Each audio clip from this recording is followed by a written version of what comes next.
나는 꿈이 뭔지 모르는 어릴 때부터 되고 싶은 게 많았습니다.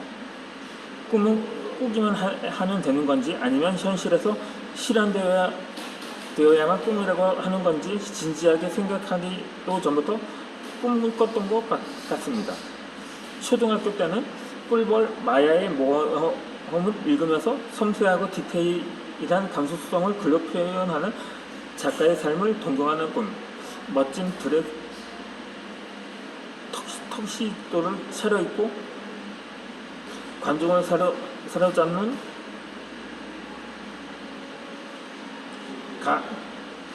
강연자를 향한 꿈이라든가 기차 타고 전국을 여행할 수 있는 승무원이 되는 꿈이라든가 그 외에도 만화가로서 많은 사람들에게 웃음을 줄 수 있는 명랑 만화가의 꿈 등 많은 꿈들을 꿨던 거죠. 이렇게 이런 꿈들은 현실에서 내 자신이 자라는 만큼 나와 함께 거울이 되어 나를 비췄습니다. 이 거울의 모습은 나 자신을 객관화시키는 과정들에서 나 스스로의 선택에 의해서 이루어진 게 아니라 타인의 평가 여부에 따라 결정되는 것이라고 생각이 되었던 거죠.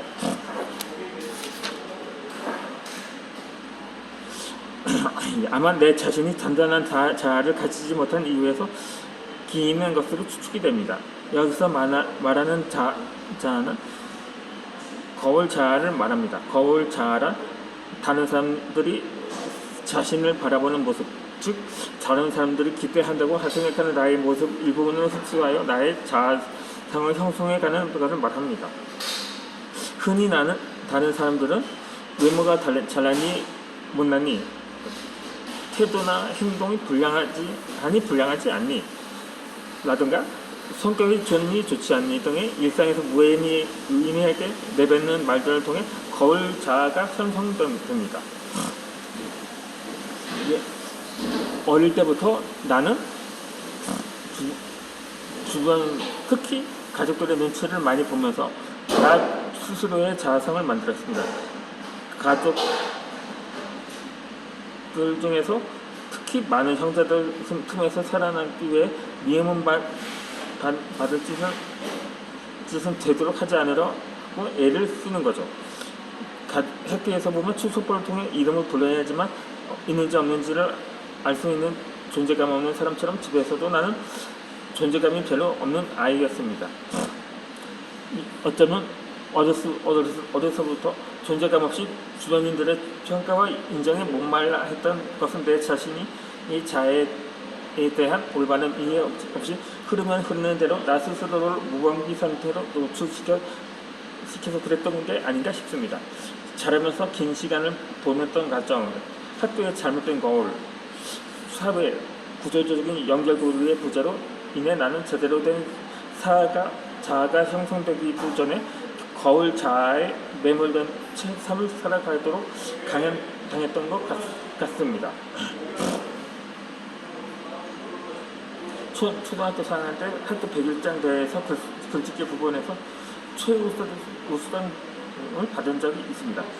100일장은 전교생을 대상을 했지만 그림 그리기와 글짓기 두 종목이 있었습니다. 나는 책 읽는 건 그런대로 자신이 있었지만 글짓기는 별로 흥미를 느끼지 못해서 그림을 그릴까 어쩔까 고민을 많이 했습니다.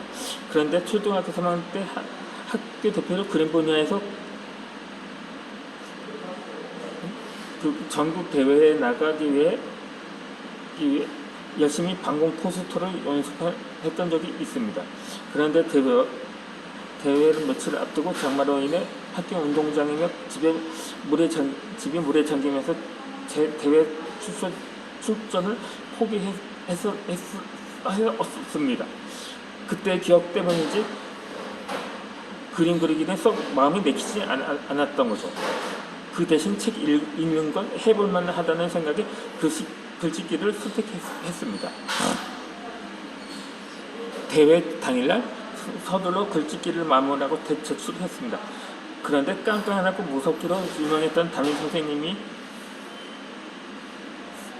상철아, 너 글짓기 참 잘하네 라며 친구들 앞에서 큰 소리로 칭찬을 해주시는 거였습니다. 꼭 소 뒷걸음치다 쥐잡은 것으로 내심 찝찝한 마음도 들었지만 어쨌든 학교에서 최우수상을 받게 되었던 거죠. 그때부터 처음부터 글짓기를 좋아서 선택한 것은 아니더라도 친구들의 부러워하는 시선을 한 몸에 받음으로써 마음이 들떴습니다. 어쩜 글쓰기를 좋아하게 된 것도 그때부터인지 모릅니다. 학교 100일장에서 상을 받은 이후로 35년이 지났습니다. 어느덧 내 나이는 거의 50대에 들어섰고 지금은 유튜브 영상에도 도전을 하고 있습니다. 상을 받았던 그때 기분대로 모든 것을 긍정적이고 도전적으로 받아들이게 되었던 거죠. 살아오면서 수많은 일들을 겪고 인생에서 여러 변수들로 인해 상처를 받으며 후회하는 일들도 많았습니다. 그 중에 가장 아쉬운 점은 글쓰기를 좀 더 시작했더라면 하면 아쉬움이다. 반면 다행스러운 건 시도를 해보지 않고 가보지 못한 길에 대한 미련으로 남아있던 글쓰기를 지금이라도 실천을 함으로써 어엿한 작가라는 꿈을 이루었다는 것입니다. 영국의 극작가인 윌리엄 셰익스피어는 너만이 너다라는 명언을 남겼습니다. 이 말은 자신이 누구인지 자신의 존재 가치에 대한 통찰을 통해서만이 제대로 된 자신을 알게 된다는 것입니다. 자신의 삶을 가치 있게 키워나가는 것은 누구다 시도라는 평가에서 비롯한 것이 아니라 오롯이 자신이 있는 그대로의 모습을 인정하고 사랑하는 데서 비롯됩니다.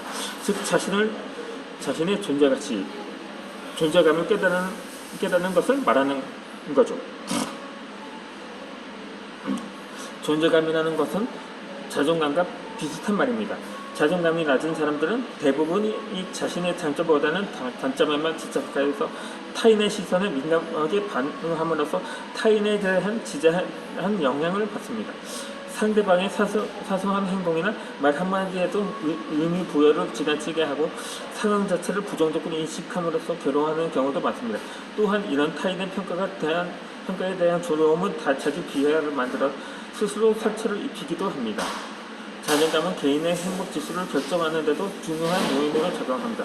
나의 경우 어렸을부터 형제들 틈에 끼어 나 스스로의 목소리를 내는데 서툴었고 제대로 된 사회 구조적인 연결교육의 부재와 학교 교육의 결과에 따라 우리의 모든 것들은 부정되고 강제게 되었습니다. 그러다 보니까 나의 자존감마다 외부의 이 주관적인 판단에 의해 좌지우지되기도 했던 거죠. 글을 쓴다는 것은 나 자신을 차분히 정리하는 작업입니다.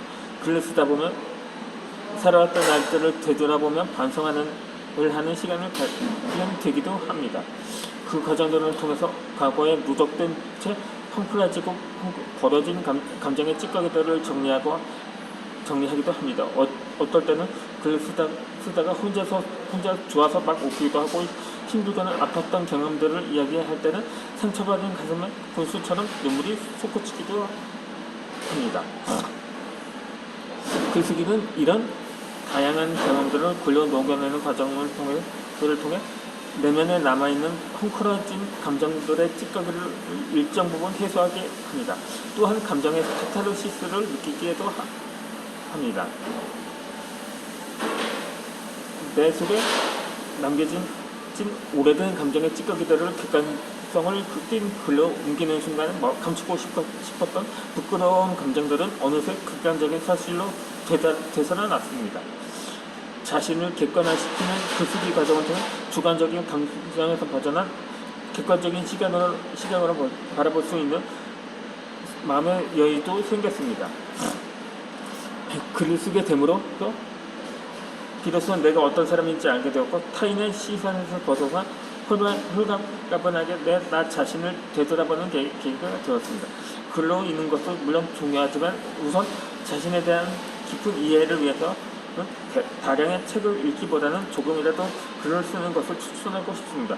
글쓰기만큼 자신에 대한 이해도를 높이고 자존감이라는 키워드를 높일 수 있는 쉬우면서도 간단한 방법은 없습니다. 본인이 구성하는 스토리가 모여 새로운 글감으로 탄생되고 글감을 통해 자신을 지탱시켜주는 내면의 자아의 담담함이라는 내공이 쌓여가게 될 것입니다.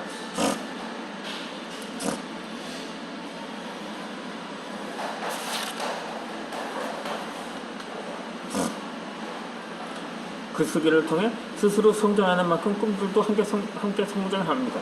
보통 성공한 사람들의 경우 하나의 꿈을 향해 끊임없이 노력하고 세월이라는 뱃속에서 자신의 꿈이 단단해지면서 야무러지는 걸 보게 됩니다.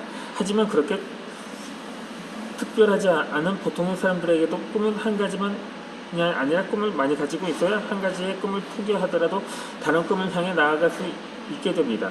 나 또한 작가, 화가, 강연가, 여행가, 유튜버 등 많은 꿈을 가지고 살고 있습니다. 그 많은 꿈들을 통해 세상의 다면만이 아니라 더 많은 넓은 세상을 꿈꾸며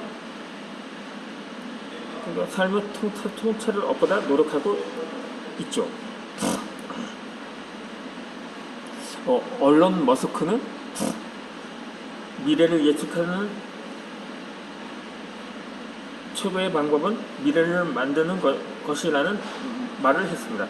오늘을 살아가는 대다수의 사람들은 다가오는 미래를 앉아서 걱정만 한 채 경직된 사건을 고소합니다.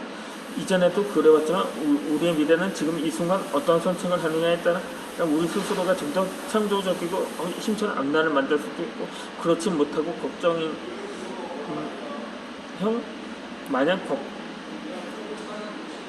마냥 걱정을 떠안고 살아갈 수도 있습니다. 걱정 인형이 되어 걱정 인형처럼 살거나 시도해보지 않았던 새로운 일들을 도전함으로써 새로운 미래를 꿈꾸는 삶을 살거나 이는 오롯이 자신의 선택에 달려 있습니다. 나의 경우 글을 쓰는 작가가 됨으로써 미약했던 존재감에서 벗어날 수 있었습니다. 또한 자존감의 회복을 통해 결심한 모든 일들을 이뤄낼 수 있다는 용기를 얻었으며 내 꿈의 생명력을 불어넣음으로써 한 발자국씩 스스로를 변화시킬 수 있는 변화의 물결을 매일매일 경험하고 있습니다. 어차피 인생은 결혼과 마찬가지까지로 하고 후회하나 안 하고 후회하나 후회하기는 마찬가지입니다. 그럴 바에야 속 시원하게 하고 후회하는 게 낫지 않을까 생각이 되기도 하죠. 단연 선택은 지금 많은 어떠한 책을 읽느냐에 있는 독자 개인의 몫입니다.